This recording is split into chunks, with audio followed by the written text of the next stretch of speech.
Guys, good morning. তোমরা সবাই কেমন আছো? আশা করি ভালো আছো। আমরাও ভালো আছি। আমি ঘুমিয়েছিলাম, দেরি করে উঠেছি, শরীরটা ভালো লাগছে না।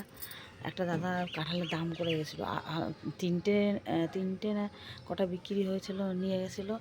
আর অনেকগুলো 5-6টা ছিল আরও। তো এই দাদা সেদিনকেও বলে গেছে, কালকে এসেছিলো, বাড়ি ছিলাম না, আজকে সকালবেলায় এসছে, বৌদি কাঁঠালগুলো নেবো, নিয়ে যাও। সেদিন থেকে একটু কম দামে বারবার রিকোয়েস্ট করলো যে দিয়ে দাও, এটা অন্য ছেলে আমাকে বলছে দিয়ে দাও, দিয়ে দিলাম। ওই জন্য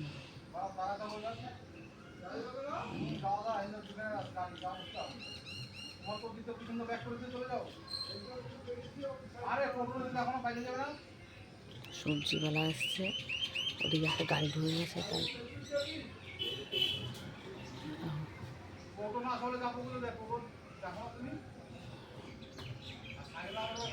এ দড়িটা তো ছিঁড়ে গেছে, দড়িটা তো ছিঁড়ে গেছে ভাই তোমার। বাবুকে বলছে ধরতে, এবার বাবুর হাতের মধ্যে লাগবে না, মিচু নিচে এসে গেলাম। ও দেখো নামাচ্ছে, দেখো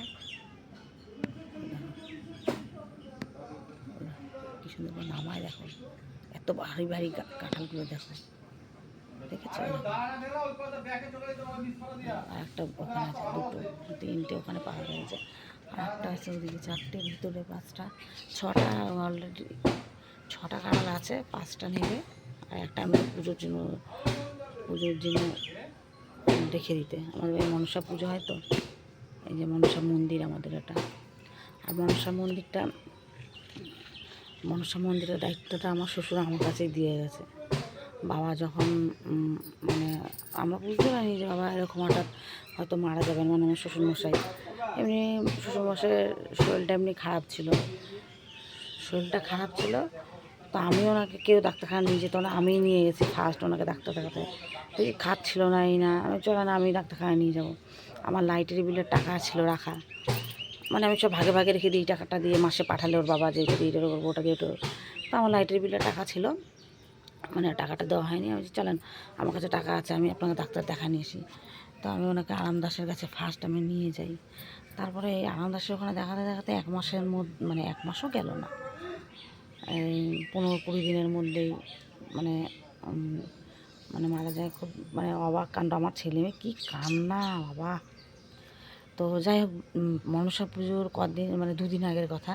বাবা তখন থেকে শরীরটা খারাপ খারাপ খারাপ, আমাকে বলছে কি, প্রত্যেক বছর বাবাই এই মন্দিরের পুজো বাজার ফাজার সব করে, বাবাই করতো, মানে আমার শ্বশুরমশাই।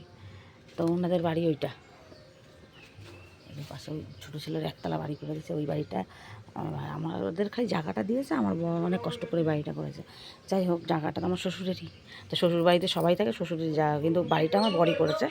আর যাই হোক, ওই বাবা আমাকে ডেকে বলছে কি, তখন এখানে পাঁচিল দেওয়া ছিল না, বাবা মারা গেছে পরেই পাশের বাড়ি ওরা পাঁচিল দিয়ে দিচ্ছে, পাশেরই বাড়িই বলি আমরা, রিলেটিভ থেকে পাশের বাড়ি, ঠিক আছে, বাড়ির উপর দিয়ে পাঁচিল দেয়, তাদের কী বলবো। তো যাই হোক, বাবা আমাকে বলছে কি, ঝুমা শোন, আমি যে কী বলে কি, এনে মা এই টাকাটা নে, তুই যা বাজারে যা, আমার শরীরটা ভালো না, তুই এবার থেকে তুই মনসা পুজোর দায়িত্ব নিবি, তুই বাজার ফাজার করবি। আর জানে আমার নির্মল বাইরে বাইরে কাজ করে, আমার নির্মল তো বাড়ি থাকে না, জানি ঝুমাই সব সংসারের জিনিস টিনিস করে, তোমার তোর উপরে দায়িত্ব দিলাম, পুজোটা এবার থেকে তুই দিস। তা আমি তখনও বুঝতে পারিনি বাবা এরকম কেন বলছে, আমি হয়তো এমনি শরীর খারাপ, তাই হয়তো এই জন্যই বলছে যে শরীরটা খারাপ দেখে, যে আমি শরীরটা খারাপ এই জন্যই হয়তো দিতে পারবো না। তাই বাবু ওখানে গেছিলো, দেখো আমাকে দড়িটা খুলে দিতে বলছে, তাই দিতে, মানে আমি কী করে দেবো, অত ভারী ভারী জিনিসগুলো ধরতে পারি। তাই আমাকে বাবা বলছে যে তোর দায়িত্ব, তুই মন্দিরে পুজো দিবি, বাজার করবি, সব করবি তুই। এই আগস্ট মাসের দিকে মানে বাবা মারা গেছে। আর মনসা পুজোটা এরকম শ্রাবণ মাসের লাস্টে হয় আমাদের বাড়ি, শ্রাবণ মাসের লাস্টে, এই সংক্রান্তির দিন আমাদের বাড়ি। এই মন্দিরটা খুব জাগ্রত, মানে আমাদের বাড়ির মন্দিরটা জাগ্রত, মানে কি, এই বাড়িতে মনসা মন্দির আছে, আমার জ্যাঠা শ্বশুর বাড়ি মনসা মন্দির আছে, আমার কাকা শ্বশুর বাড়ি যে পাশে গোবিন্দদের বাড়ি, এদের বাড়িও মনসা মন্দির আছে। মানে আমার ঠাকুমা, মানে সব থেকে পুরনো মন্দির হয়েছে আমাদের বাড়িটা, আমার ঠাকুমা শাশুড়ির থাকতে মানে স্বপ্ন মানে মন্দিরটা খুব জাগ্রত। আমার মন্দিরে যে এসে যেতে পারবে না, গেলে এই গা ছমছম করে। মানে অন্য কেউ যদি সন্ধ্যে টন্ধে দিতে চায়, একটা ননদ বলে উনি এসেছিল, আমার একটু অসুবিধা ছিল, আমি যে পুজোটা একটু সন্ধ্যাটা দিয়ে দাও, ভয়েতে মন্দিরে গিয়ে বলে, বাবা বৌদি তোমাদের মন্দিরটা কি ভয়ে লাগে, কি মনে হচ্ছে ছমছম করে গায়ে, মানে ভুল সত্যি কেউ যদি ভুল করে মানে উঠেও যায়। ওই দেখো একটা কাঁঠাল পাড়ছে দেখো, ওই এই আগের বার 125 করেছে, 100 টাকা করে 500 টাকা, যাই হোক ওই মন্দিরেরই কাজে লাগাবো। আর ওই 500 টাকাতে তো আর হয় না, আগে যে দিন 350 টাকা বিক্রি হয়েছিল।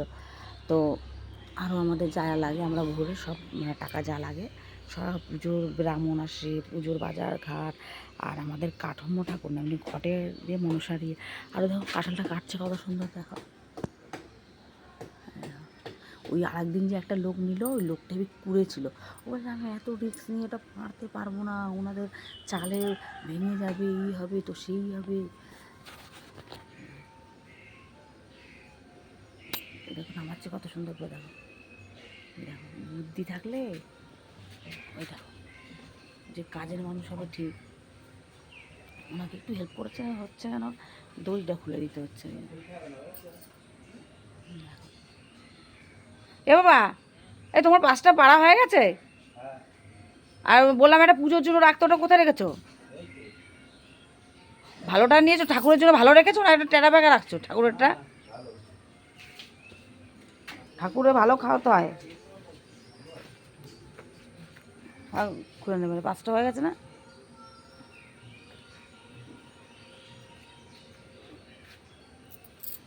পাঁচটা পাড়া হয়ে 6টা আছে, মানে একটা গাছে রয়েছে, ওটা এত রাত্রে পেরে রাখলে নষ্ট হয়ে যাবে, থাক ওটা। কাঁঠালগুলো অনেক বড় বড়।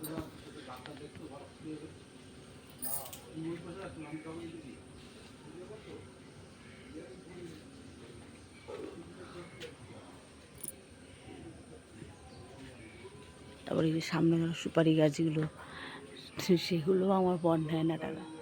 সুপারির টাকা আসে কই মতলব নেই কি, চলো সুপারির টাকা মন্দিরে কাজে লাগাতে হবে, কিন্তু কাঁঠালের গাছটা কাছে। আর আঁকাগুড়াই বাবাকে দেখতাম যে কাঁঠালের টাকাগুলো বেশিরভাগ।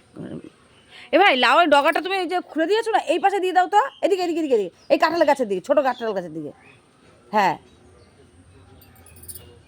কাঁঠালের সাইজগুলো কত বড় বড়, প্রচণ্ড ভারী। তোমার গাড়িটাকে সরিয়ে নাও।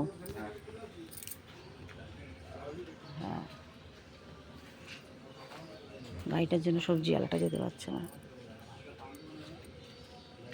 আর বর্ষাকালে দেখো টিপ টিপ করে বৃষ্টি হতেই থাকে হতেই থাকে হতেই থাকে। এই কাঁঠাল গাছটা কেটে দেবো, কেন প্রচণ্ড হেলে গেছে গাছটা। তারপরে এমনিও এত গাছপালা থাকে, রোদ ফোদ কম আসে।